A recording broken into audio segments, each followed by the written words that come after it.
Diga comigo, a nuvem escura. Isaías 40, a partir do verso 1 diz: Consolai, consolai o meu povo, diz o vosso Deus. Falai ao coração de Jerusalém e dizei-lhe em alta voz que a sua missão está completa e que a sua obra se cumpriu, que a sua iniquidade está expiada, que ela recebeu da mão de Yahvé retribuição em dobro por todos os seus pecados.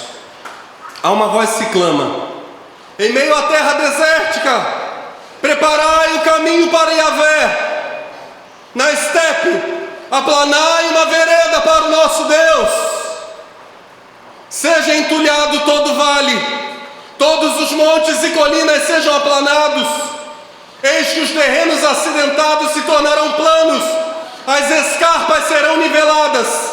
A glória de Yahvé, o Senhor, será revelada, e juntos todos a contemplarão, porquanto a boca de Yahvé o afirmou. Eis outra voz que ordena: clama! Ao que indago: que pois hei de clamar? E ouço a resposta: toda a carne é erva, e toda a sua graça como a flor do campo. Seca-se a erva e murcha-se a flor, quando o vento de Yahvé sopra sobre elas. O povo não passa de relva frágil. A relva murcha e as flores caem, mas a palavra de nosso Deus permanece eternamente. Tu que trazes boas novas a Sião, suba no alto monte. Tu que anuncias boas novas a Jerusalém, levanta a tua voz com fortes brados, ergue-a, não tenhas receio, e proclama às cidades de Judá: eis aqui está o vosso Deus. Yahvé, o Eterno, vem com poder, com seu braço forte, Ele governa. A tua paga está guardada com Ele, e diante dele segue o teu galardão.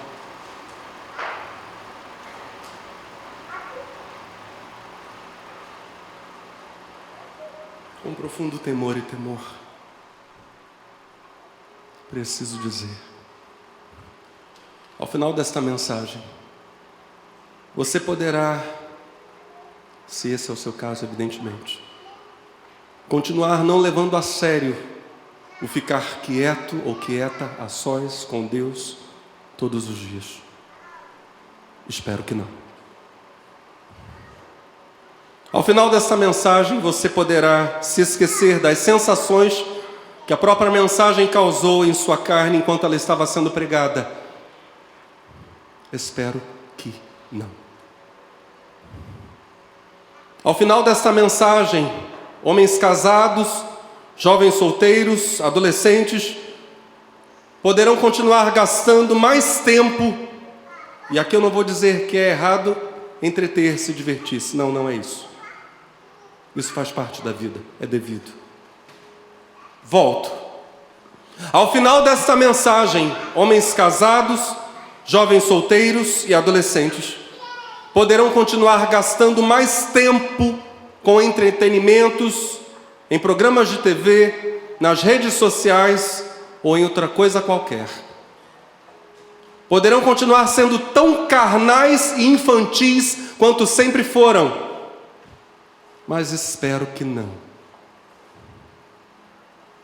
Ao final desta mensagem, mulheres e moças poderão continuar sendo tão fúteis quanto antes, fingindo uma espiritualidade que não possuem, fazendo publicações e mais publicações que apenas exaltam o próprio ego diante dos outros e alimentam um senso enganoso de justiça própria, mas espero sinceramente que não. Como toda e qualquer palavra vinda de Deus, esta mensagem só poderá receber 2 tipos de tratamento, desde agora: aceitação ou rejeição. A rejeição sempre será acompanhada de algum tipo de racionalização, seja autopiedade, seja autojustificação, seja a rejeição do mensageiro, seja a acusação do outro. Em todos esses casos, a palavra dada para salvar servirá apenas para condenar, apesar de essa nunca ter sido a intenção de Deus. Deus quer salvar. A aceitação, ao contrário, sempre irá implicar em algum tipo de transformação para melhor. Desde os capítulos iniciais do Gênesis até os últimos versos do Apocalipse, fica claro para nós que a natureza própria da palavra de Deus é transformar o ser humano em algo melhor, desde que essa mensagem seja recebida exatamente como aquilo que ela é, palavra de Deus. Nossa jornada nesta noite, neste sermão, começa na consagração do templo construído sob a liderança de Salomão. Em 1 Reis capítulo 8 está escrito: então o rei Salomão reuniu em Jerusalém os anciãos, líderes, autoridades de Israel e todos os chefes das famílias israelitas para transportarem de Sião, a cidade de Davi, a arca da aliança de Yahvé. Todos os homens de Israel congregaram-se junto ao rei Salomão no mês de Etanim, que é o 7º mês do ano, durante a festa desta época. Quando todos os líderes de Israel chegaram, os sacerdotes tomaram a arca de Yahvé e a tenda do encontro com todos os seus utensílios sagrados que nela ficavam e a levaram. Coube aos sacerdotes e levitas o transporte de todos os objetos sagrados. O rei Salomão e toda a comunidade israelita que se havia congregado a ele diante da arca sacrificaram tantas ovelhas e tantos bois que nem conseguiram contar. Os sacerdotes transportaram a arca da aliança de Yahvé para o Debir, seu espaço reservado no Santo dos Santos do templo, e a depositaram debaixo das grandes asas dos querubins. De fato, as estátuas dos querubins tinham suas asas abertas sobre o lugar da arca e cobriam a arca e as varas utilizadas para o traslado. Esses varais eram tão longos que as suas pontas, que se estendiam para fora da arca, podiam ser observadas do Debir, à frente do Santo dos Santos, mas não conseguia avistá-las de qualquer outra parte. Dentro da arca estavam exclusivamente as 2 tábuas de pedra que Moisés, quando estava no Monte Horebe, tinha depositado na arca. No dia em que Yahvé estabeleceu uma aliança com os israelitas, depois de haverem sido libertos e partido do Egito. Ora, assim que os sacerdotes se retiraram do Santo dos Santos, a nuvem encheu o templo de Yahvé, de modo que os próprios sacerdotes não puderam continuar o seu serviço ritual, pois a glória do Senhor tomou por completo o templo de Yahvé. Então exclamou Salomão: Yahvé disse que habitaria numa nuvem escura.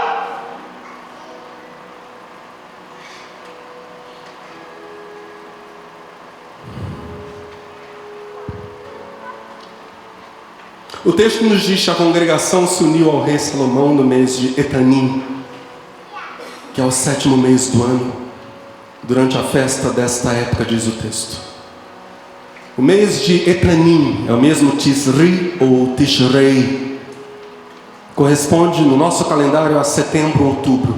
Segunda quinzena de setembro entrando no mês de outubro, pegando a primeira quinzena de outubro mais ou menos.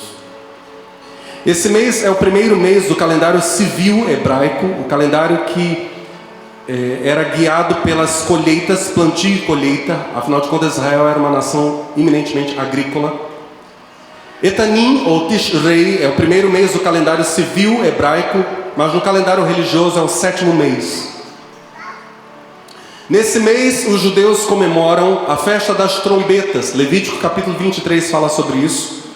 Verso 24 fala aos filhos de Israel: no 7º mês, no primeiro dia do mês, haverá para vós descanso solene, em memorial, com o sonido de trombetas, uma santa convocação. Essa festa das trombetas dava início ao Rosh Hashanah, o ano novo dos judeus. Então, iniciava-se Etanim com o toque das trombetas, proclamando a chegada do novo ano. Mas a principal festa de Etanim, ou Tishrei, ou Tisri, era a famosíssima e uma das 3 principais festas do calendário judaico, a festa de Sukkot, a festa dos tabernáculos. Levítico 23, verso 39 diz: desde o dia 15 do 7º mês, quando tiverdes colhido os frutos da terra, celebrareis a festa do Senhor por 7 dias. No primeiro dia haverá descanso solene, e no 8º dia haverá descanso solene. Essa festa no calendário judeu, disse a vocês, é uma das 3 das principais festas, por isso é chamada de Shalosh Regalim, as 3 peregrinações anuais dos judeus, quando os judeus faziam seus festivais judaicos: Pessah, Páscoa; Shavuot, ou a festa do Pentecostes; e Sukkot, a festa dos tabernáculos, a última festa do calendário judaico religioso. Durante essas festas, o povo judeu passava a peregrinar até Jerusalém para oferecer sacrifícios ao Senhor, encerrando-se o ano então no calendário religioso com a festa dos tabernáculos. Essas 3 festividades tinham ordenação bíblica e estavam fortemente ligadas às mudanças de estação e à vida agrícola dos judeus. Páscoa, festa de Pentecostes, festa dos tabernáculos, Sukkot. Festa dos tabernáculos, também chamada de festa das cabanas. Essa festa trazia, então ela era a primeira do calendário civil, enquanto era a última do calendário religioso. Nessa festa os judeus traziam os primeiros frutos da plantação ao Senhor, e só poderiam consumir os frutos da sua colheita depois que apresentassem as ofertas no templo. Primeiro levavam as ofertas, então eles consumiam aquilo que já estava estocado, para poderem começar a consumir os primeiros frutos do ano civil, depois que ofertassem ao Senhor. A palavra tabernáculo vem de tabernaculum, que significa mesmo cabana, um abrigo temporário. O singular do nome que é usado nessa festa pelos judeus é sukkah. Sukkah é o tabernáculo, é a tenda, é o abrigo temporário em hebraico. E o plural disso é Sukkot. A Bíblia diz para nós que na festa de Sukkot, das cabanas, dos tabernáculos, o plural de Sukkah, Salomão consagra o templo ao Senhor, e ele faz 3 coisas. Coloca a Arca da Aliança no Santo dos Santos. O Santo dos Santos era o setor mais secreto, mais sagrado do templo. Então nós tínhamos o pátio, você entrava pela porta do templo, apenas os sacerdotes poderiam fazê-lo. Havia o local santo. Atrás de uma cortina muito grossa estava a parte mais sagrada, que somente o sumo sacerdote, o líder maior do sacerdócio, uma vez ao ano podia entrar. Agora Salomão irá, na consagração do templo, o templo foi construído, ele irá colocar a Arca da Aliança no Santo dos Santos, a ala mais secreta do templo, mais sagrada. Salomão orará consagrando o templo e o altar dos sacrifícios, que ficava do lado de fora, ficava no pátio, mas o pátio também era considerado templo. Orará consagrando o templo e o altar dos sacrifícios, e oferecerá, sacrifícios depois de orar. A festa de Sukkot era celebrada por ordem de Deus a Moisés. Logo que os judeus começam a peregrinar no deserto, lembrando o simples fato de que durante 40 anos, após a saída do Egito, ou a partir da saída do Egito, o povo judeu, mesmo não tendo terra própria, mesmo sendo nômade, vivendo em cabanas frágeis, vivendo em tendas, em residências temporárias, sempre o povo de Israel foi protegido por Deus. Deus lhes proveu alimento, Deus lhes deu água no deserto. A festa de Sukkot era celebrada com muita alegria, e ainda é celebrada com muita alegria. Os judeus nela fazem refeições debaixo de folhas e galhos ao ar livre. Eles ainda hoje, os judeus mais conservadores, improvisam as suas, vou falar no singular, sukkah. A sukkah deve ser erguida ao ar livre, deve ser feita de palha ou folhagem, e ela não pode ter o teto completamente fechado. Na verdade, o teto nem pode ser pregado nas paredes. Ela tem que ter aberturas para que se possa ver os céus. Ela é uma habitação provisória. A ordenação de Deus para que o povo habitasse em tendas traz lições de caráter moral, social, histórico e espiritual. Os rabinos falam da Sucá como um símbolo da proteção divina, os mestres judeus. Nas horas de aflição, dizem eles, pedimos ao Todo-Poderoso que, conforme diz o Salmo 27, nos abrigue em sua tenda. Mas a Sucá é também um chamado contra a vaidade e um apelo a que nós nos humanizemos.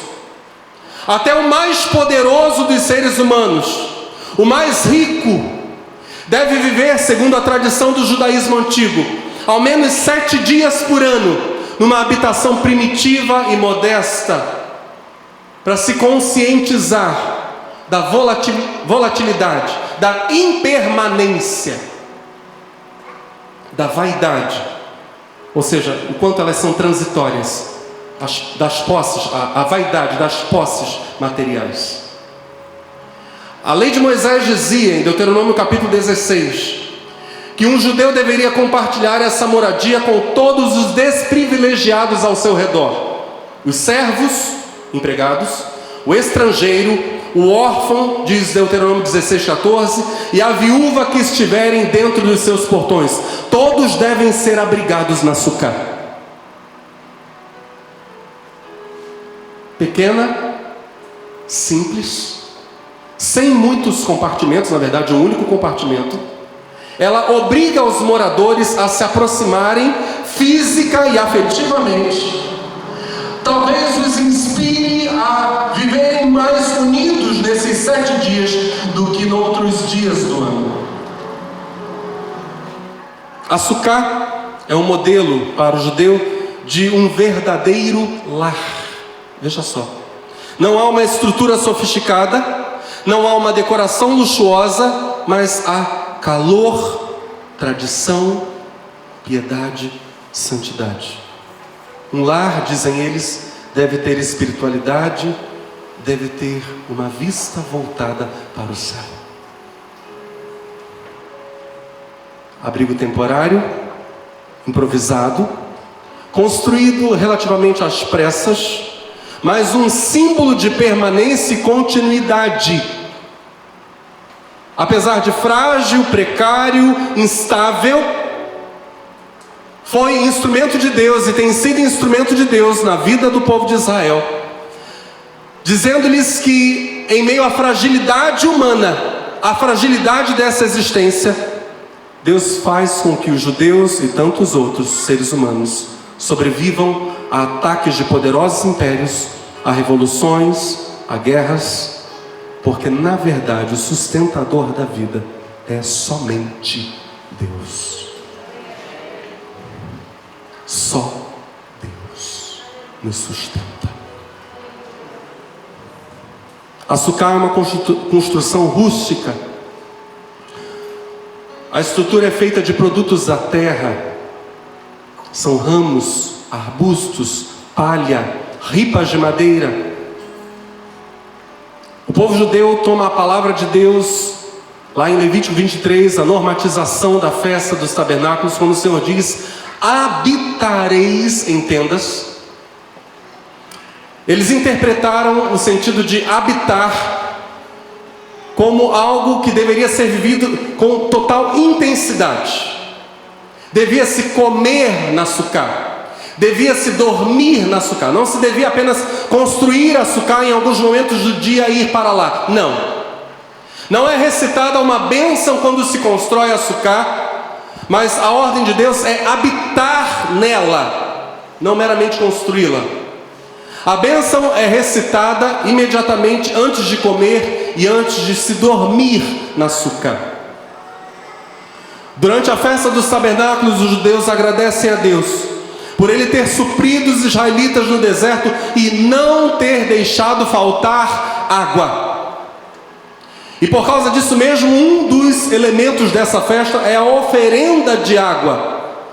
Quando os sacerdotes tocam a trombeta convocando o povo, ou tocavam a trombeta convocando o povo, que se postava nas ruas de Israel para ver a marcha dos sacerdotes, isso, na verdade, em Jerusalém, para ver a marcha dos sacerdotes que iam até o tanque de Siloé, para encherem uma vasilha de prata de água. O povo atendia esse chamado, o toque das trombetas se dava pelos sacerdotes, o povo vinha para as ruas, via a marcha dos sacerdotes até o tanque de Siloé, eles enchiam uma vasilha d'água, depois voltavam para o templo e derramavam a água diante do altar do Senhor. Era um cortejo glorioso, dizem alguns mestres judeus. Os sacerdotes vestidos de branco, usando muitos deles instrumentos musicais, corais sacerdotais, levitas fazendo-se acompanhar por música, instrumentos de corda, sopro, percussão, recitando os salmos de 113 a 118, como estão nas nossas Bíblias, essa mesma numeração, Salmos 113 ao 118, especialmente as palavras messiânicas do Salmo 118, versos 25 e 26, o Halei, que diz: ó Senhor, salva, te pedimos. Ó Senhor, nós te pedimos, envia-nos a prosperidade. Bendito aquele que vem em nome do Senhor. A água era derramada diante do altar, simbolizando ações de graças pela chuva que possibilitou a colheita a cada ano, além da provisão de água no deserto, na peregrinação. Enquanto os sacerdotes derramavam a água diante do altar de Deus, os judeus erguiam aos céus orações por mais chuva, dizendo ao Senhor: abençoa-nos nas próximas estações de colheita. Tu és o nosso sustentador.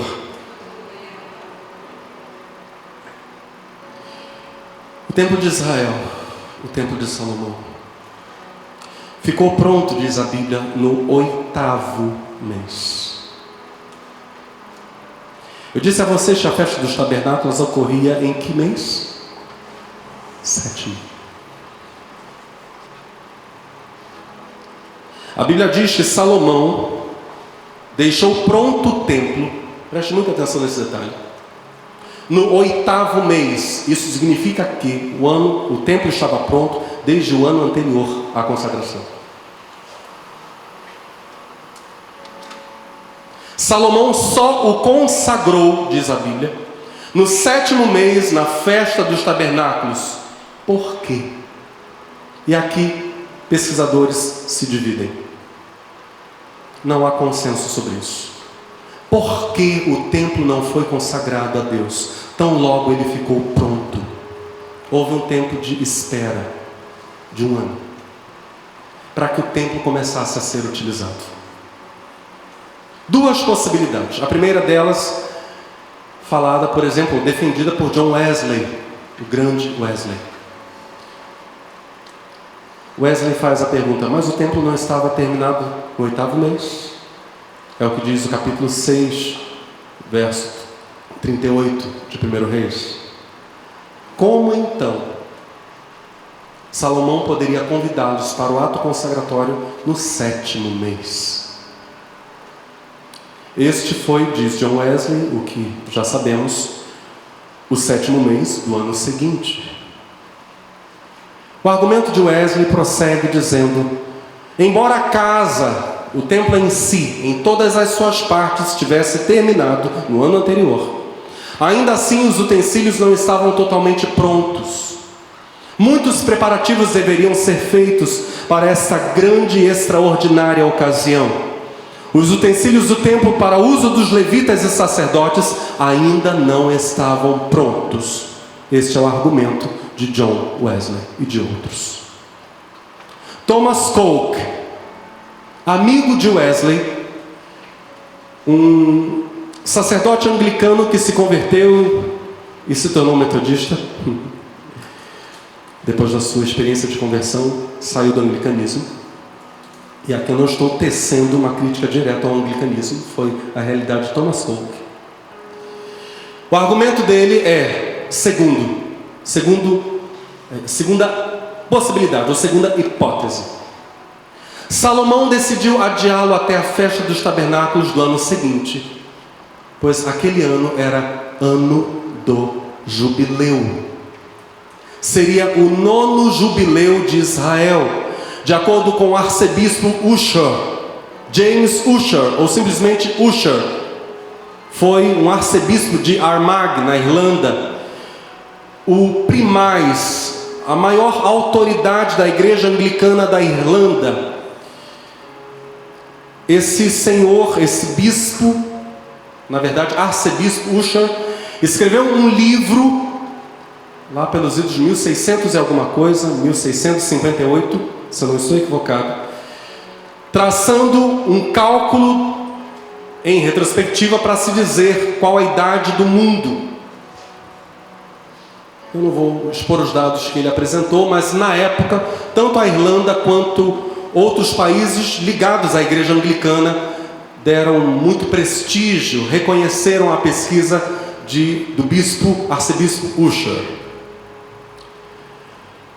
Prossigo na fala de Thomas Coke. A cerimônia começou de consagração do templo no 8º dia do 7º mês do ano sagrado, que foi o primeiro do ano civil, correspondendo ao final de nosso outubro, e durou 7 dias, no final do qual começou a festa dos tabernáculos. E aqui eu quero abrir parênteses para falar um pouquinho sobre esse Thomas Coke, um auxiliar direto do grande John Wesley.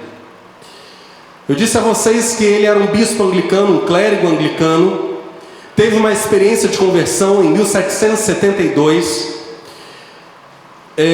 O ministério de um metodista, Thomas Maxfield, impactou Thomas Coke, e aí houve essa experiência espiritual.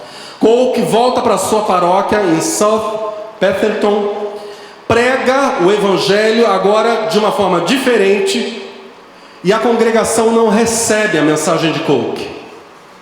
Dentro de um ano, os membros da paróquia ficam irados, chegam a um estado tal de ira que demitem Thomas Coke. Ele se junta imediatamente aos metodistas e se torna um dos maiores, um dos mais confiáveis e também um relativamente problemático assessor direto de John Wesley. Ele tem um ardor missionário muito grande, e eu achei isso tão bonito que não poderia omitir essa informação. Ele tem um ardor muito intenso, é um irlandês de ardor missionário muito intenso. Ele não consegue ver as pessoas morrendo perdidas. Ele insiste em que os metodistas enviem missionários para a África e para a Índia.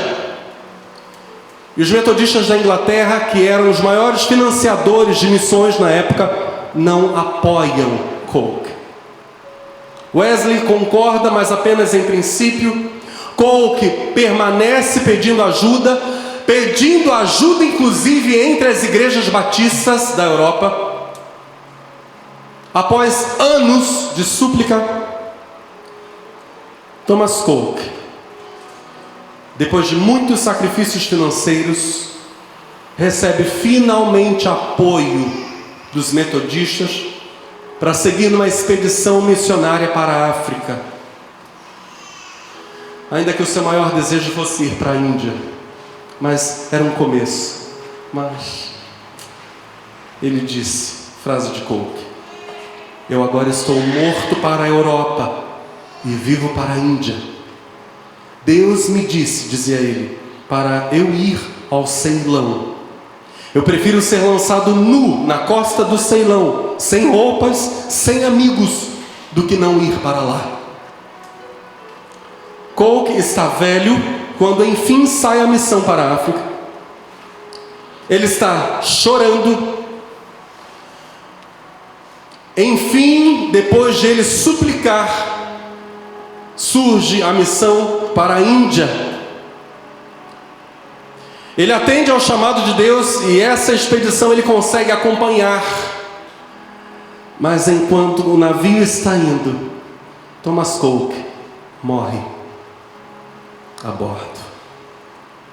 O corpo dele é encontrado de joelhos na sua cabine no navio. Ele morreu orando pela Índia.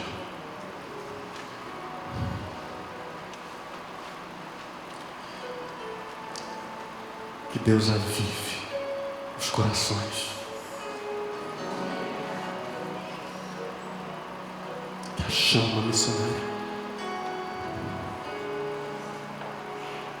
se porventura se apagou, ó Deus, aviva. Apesar de nós não sabermos o motivo exato do adiamento da consagração do Templo de Salomão, pois a Bíblia não nos diz. O que nós objetivamente sabemos é que a consagração se deu na época da festa dos tabernáculos, aproximadamente 1 ano após o templo estar pronto.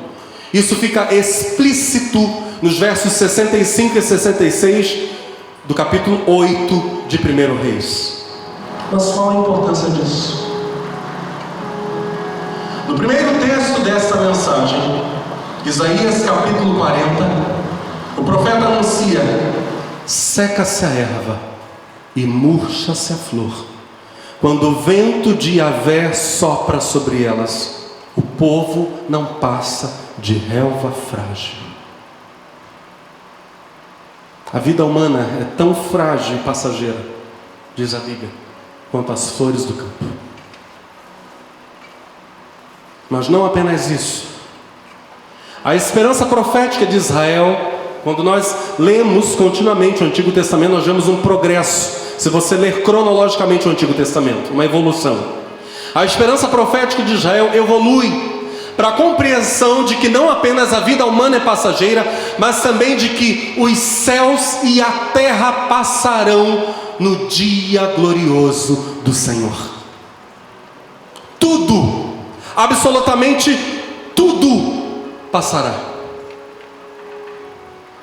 As pessoas, durante a festa dos tabernáculos, ficavam em cabanas, lembrando-se dos 40 anos de peregrinação e do cuidado de Deus por eles todos aqueles anos, inclusive dando-lhes água. Mas também eles se lembravam, e ainda se lembram, de que são eternos peregrinos, passageiros, por uma terra que também há de passar.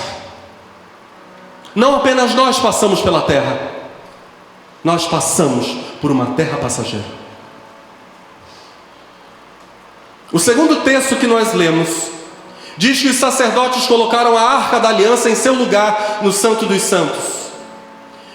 E o texto diz que enquanto eles iam se retirando do templo, tiveram de parar o serviço, porque suponho eu, vindo de cima da tampa da arca, a tampa da arca era chamada de propiciatório, onde Deus se tornava propício, acessível, encontrável por Israel. Suponho eu, vindo de cima ou vinda de cima da tampa da arca, uma nuvem escura rapidamente encheu todo o templo. Se nós lermos o texto paralelo, 2 Crônicas capítulo 5, dos versos 11 a 14, nós vemos que os sacerdotes chegaram a sair do lugar santo. Então, não sabemos exatamente quais foram os escolhidos, mas alguns sacerdotes vêm trazendo a arca, e na verdade há um número considerável de sacerdotes em Jerusalém para aquele evento. Eles vêm trazendo a arca, passam a cortina, deixam a arca no debir, no seu devido lugar, no Santo dos Santos, e saem. Eles saem do Santo dos Santos, chegam ao lugar santo, saem do lugar santo, chegam até o pátio. Quando eles chegam no pátio, e aqui eu estou citando para vocês o que seria o encontro dos dois textos, Reis e Crônicas. Quando eles chegam ao pátio, unem-se a um grupo de levitas, músicos e cantores, e preste atenção, há 120 sacerdotes que tocavam trombetas. Diga comigo, 120. eles se unem a 120 sacerdotes que tocavam trombetas. Esses 120 são, neste exato momento, os proclamadores. Eles estão proclamando o início da grande celebração. Vamos começar os atos consagratórios. É chegado o reino de Deus, a glória de Deus chegou. Esses 120 proclamadores com trombetas, mais tarde se transformarão em 120 proclamadores falando línguas dentro do lugar onde o Espírito Santo caiu no dia de Pentecostes. Proclamadores. Estes sacerdotes são um tipo, um modelo dos 120 que proclamariam a chegada do reino dos céus, algo muito maior do que a arca entrando no Santo dos Santos. Quando o Espírito Santo descesse sobre eles no Pentecostes, e a Bíblia diz em 2 Crônicas que os sacerdotes trombeteiros, os sacerdotes músicos, os levitas músicos, os sacerdotes cantores entoariam essas palavras: o Senhor é bom e o seu amor dura para sempre. Há algo que dura para sempre em contraste com a transitoriedade da vida humana, em contraste com a transitoriedade desta terra. O amor e a misericórdia de Deus jamais passarão. Quando eles fazem isso, diz a Bíblia, a nuvem escura da presença enche o templo, e os sacerdotes, o texto diz isso categoricamente, não conseguem mais ficar de pé para fazerem os sacrifícios por causa da nuvem. A nuvem escura tomando o templo produziu algo, alguma sensação, algo sobrenatural nos corpos dos sacerdotes. Aí, nesse contexto, Salomão intervém com um grito e prossegue em seu discurso, na oração de consagração. E de novo eu quero unir 1 Reis, digo, capítulo 8, e 2 Crônicas, dos capítulos 5 a 7, para enxergarmos melhor essa sequência gloriosa. Quando a nuvem enche o templo, os sacerdotes não conseguem mais ficar de pé. Salomão grita: Yahvé disse que habitaria numa nuvem escura. Ele abençoa todo Israel e grita de novo: bendito seja Yahvé, o Senhor, Deus de Israel, que cumpriu pelas suas poderosas mãos tudo quanto prometera com sua própria boca a meu pai Davi. Preste muita atenção. A única coisa durável, a única coisa permanente naquele dia era a nuvem escura.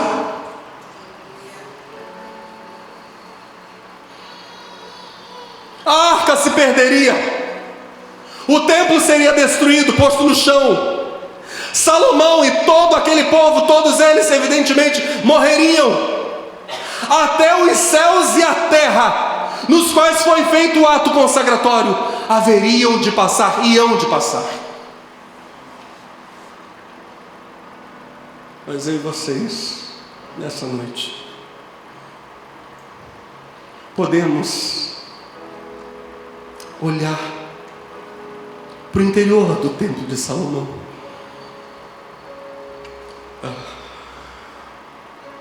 Porque no meio de toda aquela escuridão há uma luz pálida.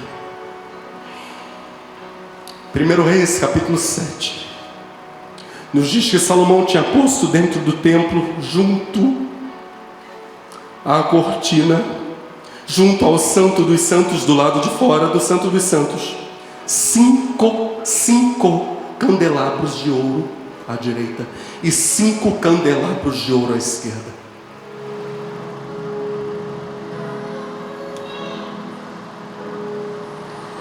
Os candelabros estavam ali. No Apocalipse eles vão representar os seguidores de Jesus. Aquelas pessoas que se encontram com Deus dentro da nuvem escura.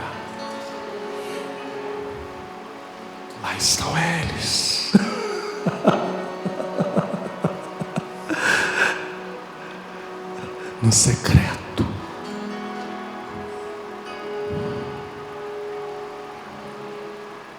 A nuvem escura estava ali. Os candelabros estavam ali.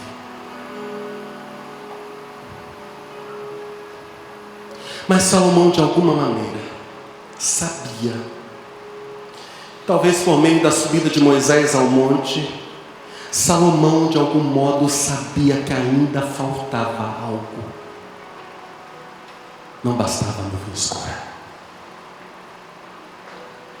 Quando Moisés sobe ao monte para receber os 10 mandamentos, a Bíblia nos diz, em Êxodo capítulo 20, verso 21, o povo ficou longe. E Moisés aproximou-se da nuvem escura, onde Deus estava. No Salmo 18, o antigo Salmo de Davi, pai de Salomão, os versos 10 e 11, compostos por Davi. O Salmo foi composto todo ele por Davi, quando Deus o livrou das mãos de Saul. Nos versos 10 e 11, o pai de Salomão dizia, um antigo Salmo, que Deus, o Senhor, montou um querubim e voou, deslizando sobre as asas do vento, fez das trevas um manto, no qual se ocultou, das nuvens escuras carregadas de água, o abrigo que o envolvia. O Salmo 97, de autoria incerta, não sabemos quem o compôs, proclama nos seus 2 primeiros versos: o Senhor reina! Exulte a terra toda e alegre-se até as pequenas ilhas mais distantes. Nuvens inescrutáveis e espessas o circundam. Retidão e justiça são alicerce do seu trono. Nuvens inescrutáveis, impenetráveis e espessas o circundam. Salomão sabia que a nuvem escura é um excelente presságio. Ela anuncia algo bom, mas ele queria aquilo que ela anunciava. Nós precisamos do Deus que se oculta em meio às trevas. Se Ele está ali, precisamos olhar com olhos muito bons essa escuridão que o envolve, que o veste, como diz o salmista. Jesus dirá isso de outro modo: fecha a porta do teu quarto. É a mesma coisa. Fecha a porta.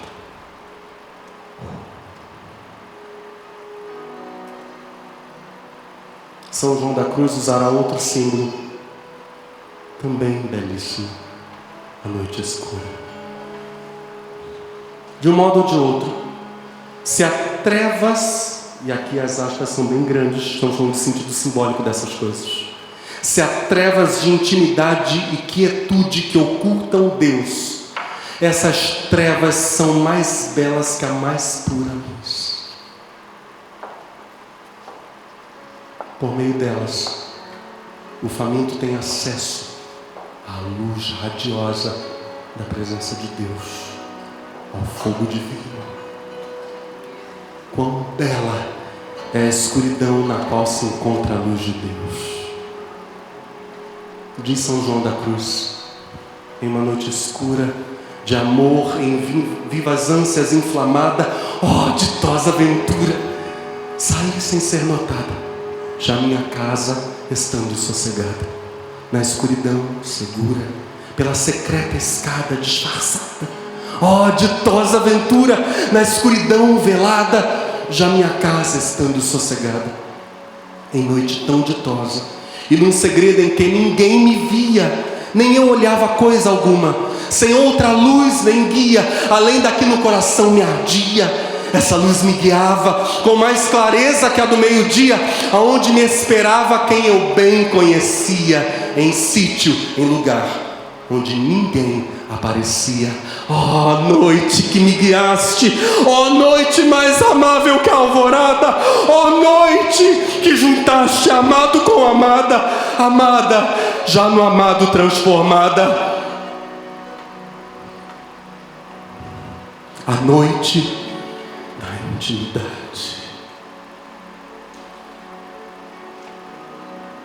Homens, entrem na noite escura. Suas esposas e filhos precisam disso. Mulheres, entrem na noite escura. Entrem na nuvem.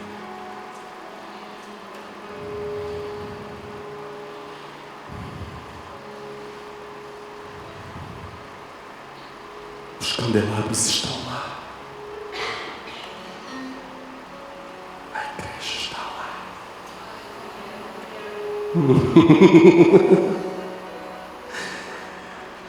O final da sequência consagratória de Salomão, a última parte de sua oração e a resposta imediata de Deus, aparecem em 2 Crônicas 6, 40 até o capítulo 7, verso 3. Antes de ler esse trecho, se você está entrando na noite escura, se você está indo para dentro da nuvem, tenha calma, o fogo virá. Deus nunca se atrasa, Deus não falha.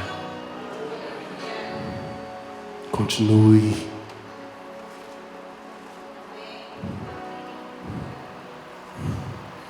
É o final da oração de Salomão.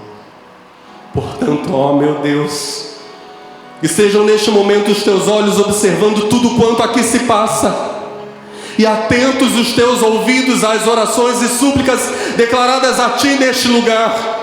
Agora, pois, levanta-te, ó Yahvé, Senhor Deus, e vem para o teu lugar de repouso. Preste atenção, o que já havia enchido o templo? A nuvem escura. Como Salomão está dizendo: vem, levanta-te, vem.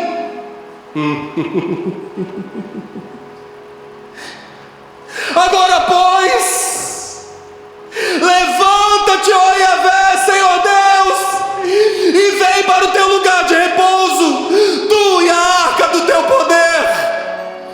Que os teus sacerdotes estejam vestidos de salvação, e os teus santos se alegrem na tua bondade, ó Yahvé, Senhor Deus.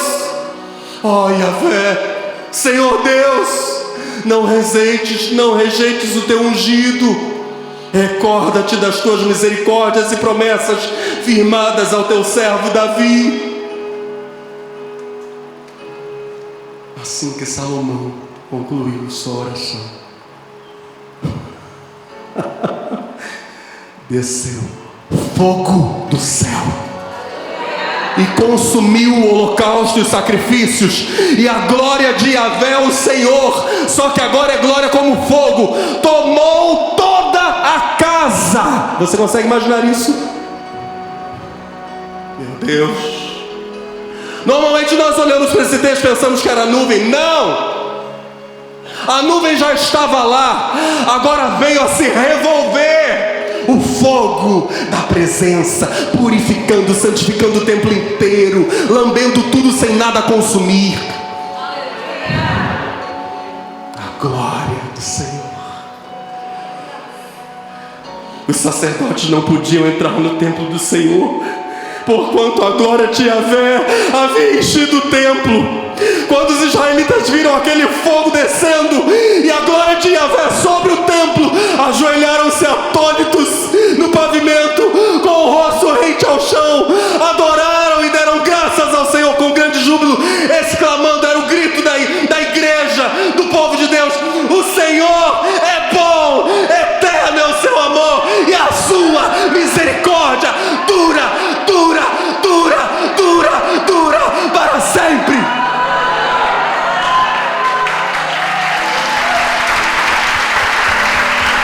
Aleluia! Aleluia! Te glorificamos, Deus de Israel!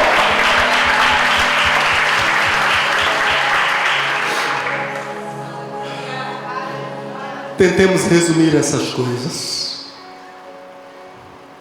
acrescentando um último e importantíssimo elemento.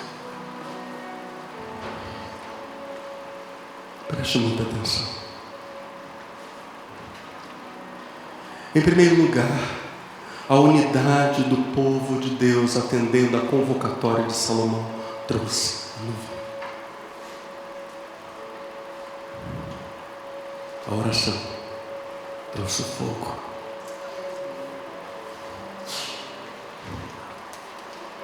Em segundo lugar, os candelabros, símbolo da igreja, brilhavam na escuridão.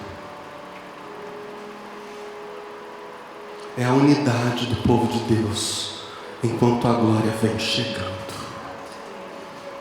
Ela virá. Depois esses candelabros foram aquecidos ou chamuscados, não sei, eu queria ter estado lá. Mas para nós foi reservado algo ainda melhor, é verdade. O derramamento do Espírito Santo. Esses candelabros foram chamuscados ou aquecidos, bem como todo o templo, como diz a Escritura, com a glória que desceu ali, envolveu todo o templo. Em terceiro lugar, o fogo santo se oculta na nuvem escura, no segredo de corações famintos pela voz de Deus. Eu venho de uma família evangélica tradicional. Eu sou a terceira geração de pastores da minha família. Cresci ouvindo-se falar, a partir de 1 Coríntios capítulo 13. Cresci ouvindo-se falar, a partir de 1 Coríntios capítulo 13, no fim das línguas e da profecia, quando, conforme diz o texto de 1 Coríntios 13, vier o que é perfeito. Sem levar em conta a interpretação equivocada que diz ser o cânon do Novo Testamento, o conjunto de 27 livros do Novo Testamento, esse tal perfeito que viria, essa interpretação é evidentemente falsa, pois o texto fala do fim de todo conhecimento parcial na chegada do perfeito. Isso só ocorrerá evidentemente na parousia, ou seja, na volta gloriosa de Cristo no fim dessa era. Só quando Ele voltar, cessa todo conhecimento parcial. Desprezando-se então essa interpretação absolutamente equivocada sobre a chegada do perfeito, levando-se em conta a interpretação verdadeira. A chegada do perfeito é a parousia, a volta gloriosa de Cristo no fim desta era. Quando isso acontecer, línguas, profecia e conhecimento parcial, tudo isso terá fim. É o que Paulo diz aos Coríntios. Mas o que eu quero ressaltar agora é que, evidentemente, essas coisas só terão fim para aqueles que pelo menos deram valor às línguas, à profecia e ao conhecimento parcial de Deus. Evidentemente isso não terá fim na vida de quem isso nem teve começo. O que eu estou querendo afirmar é: a plenitude de Deus só poderá ser recebida por aqueles que amam o conhecimento parcial de Deus que nesta era podem ter. Para esses cabe o conhecimento da glória, da parousia, porque agora eles optaram por entrar na nuvem escura. Emil Brunner, um grande teólogo, dizia que, tendo em vista a nossa limitação, a nossa humanidade, mesmo a autorrevelação de Deus nesta era é em nós um conhecimento que, apesar de perfeito, tem que ser parcial. Não dá para ser total. É perfeito, é puro, é autorrevelação, é Deus falando de si. Isso foi proclamado aqui em mensagem recente. Só Deus revela a Deus. É verdade, mas Emil Brunner acrescenta um dado muito importante. Por causa da nossa limitação, mesmo a autorrevelação de Deus nesta era é em nós um conhecimento que, apesar de perfeito, ainda é conhecimento parcial. Chegará o dia em que profecias, línguas, conhecimento parcial, toda luz fraca emanando de Deus se apagará para vir a luz total. Com a chegada do perfeito, Cristo, que quererá ser visto pelos salvos, com a chegada desse perfeito que vai se mostrar, a Bíblia diz, as profecias deixarão de existir. E Jesus orou em João 17: eu desejo, Pai, que os que me deste estejam comigo onde eu estou e contemplem a minha glória. Eu quero que eles vejam. Jesus chegará se mostrando mesmo em glória para nós. Aleluia, aleluia. Mostra-te, Senhor, eu quero te ver. O pleno saber suprimirá, destruirá, aniquilará completamente as limitações desse nosso saber limitado, desse nosso saber aprisionado no tempo. Serão desfeitas as noções de promessa e cumprimento. Só haverá cumprimento. Não há mais promessa, agora tudo é cumprimento. A Bíblia diz: não haverá mais profecias, 1 Coríntios capítulo 13, não haverá mais línguas. Agora veja só, Paulo escreve o seguinte: quem se expressa em uma língua estranha não fala aos homens, mas a Deus. De fato, ninguém o compreende, pois em espírito fala mistérios. Ora, então o que Paulo está dizendo, que quando Cristo voltar, lá em 1 Coríntios 13, acaba a profecia e acabam as línguas, é que a chegada de Cristo, a revelação plena da glória de Deus, corresponde ao fim de todo mistério. Acabam os mistérios. Acabam os mistérios de Deus para os homens, acabam os mistérios dos homens para Deus. Na volta de Cristo deixam de haver mistérios de Deus para os homens, que nós chamaríamos de profecias. Deixam de haver mistérios dos homens para Deus, que a Bíblia categoricamente chama de o falar em línguas. Deixa de haver o conhecimento parcial da ciência. O conhecimento humanamente transmitido parcialmente acaba também, a saber apenas a plenitude da revelação da glória de Deus, a plenitude do amor. Em 1 Coríntios 13, Paulo parece opor profecia e amor, línguas e amor. É interessante a construção que Paulo faz ali. A profecia e as línguas não são totais, são parciais. Nem o ser humano abre todos os seus segredos, ele nem é capaz de fazê-lo. Todos os seus segredos e todos os seus mistérios para Deus, por falar em línguas para Deus, ele não consegue abrir todos os mistérios para Deus. E Deus também não se revela de todo ao humano, porque o humano nem consegue suportar nem entender. E isto Paulo vai dizer em 1 Coríntios capítulo 13, de algum modo se opõe ao princípio do amor. É amor, mas ainda é algo parcial, incompleto, imperfeito. Eu não estou com isso desprezando línguas e profecia, tampouco estou desprezando o conhecimento parcial. Precisamos de todas estas coisas, mas chegará o dia em que elas ficarão para trás. Virá a perfeição.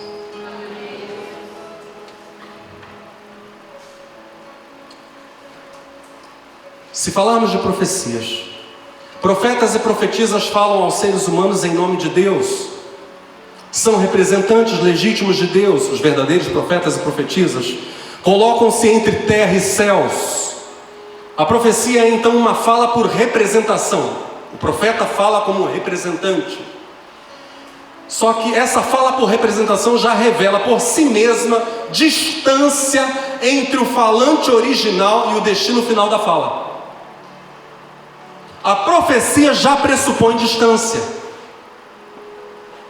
O fim da profecia, de acordo com 1 Coríntios capítulo 13, aponta para o fim de toda a intermediação. Na chegada do perfeito não haverá intermediação entre nós e Deus, o acesso será direto. Tá bom. glorificados, purificados de toda mancha, exaltados com Jesus de Nazaré, os salvos em Cristo Jesus, viverão para sempre na glória da glorificação. É interessante que Paulo faz referência à limitação de quem profetiza. Ele diz: em parte conhecemos e em parte profetizamos. Paulo categoricamente está dizendo que profetas e profetisas não conseguiriam, por mais consagrados que fossem, não conseguiriam ouvir toda a fala divina, toda a revelação de Deus e retransmiti-la. São seres humanos, reféns das limitações próprias da raça humana. Não são o Filho unigênito, cheio de graça e de verdade. Na plenitude dos tempos, diz Paulo, quando Cristo voltar, cessa toda a revelação limitada e parcial. E Paulo diz: conhecerei como também sou conhecido. Antes que esse dia glorioso chegue. E ele está se aproximando rapidamente. Subamos a montanha. Dia a dia, invoquemos a presença. Entremos na nuvem. Andemos pela noite escura. Fechemos a porta do quarto. Ouçamos aquele cujo amor e misericórdia nunca irão passar. Que Deus nos abençoe.